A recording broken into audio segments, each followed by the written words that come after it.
È un decreto folle, è contro l'Italia, è contro il mercato, contro lo sviluppo del Paese. Forza Italia dichiara guerra al decreto dignità, il primo provvedimento economico del governo Conte. Una bocciatura netta, quella scandita a Padova dal partito al gran completo, che in Veneto vivrà un primo momento con l'allestimento di gazebi sabato mattina nelle principali città della regione. Artigiani, commercianti, piccoli, medi, grandi imprenditori, lavoratori, liberi professionisti che hanno votato Lega, cosa diranno adesso? Grazie Salvini? Ecco, noi non ci rivolgiamo tanto a Di Maio, è una causa persa, pace all'anima sua Di Maio.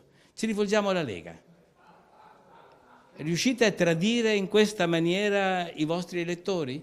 Salvini e la Lega sono nel mirino di Forza Italia, spiegano i vertici del partito, per aver sconfessato le ricette economiche sottoscritte alla vigilia delle elezioni, andando nella direzione opposta.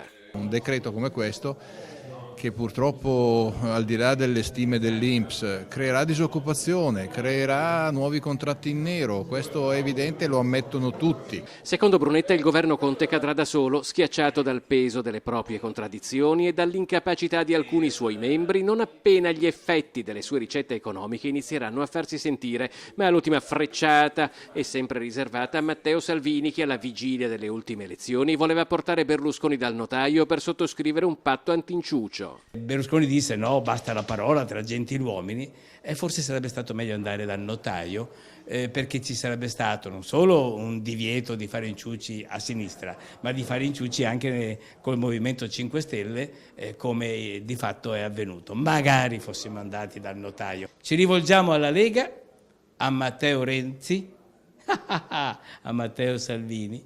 Torna a casa Matteo Salvini, torna nel centrodestra.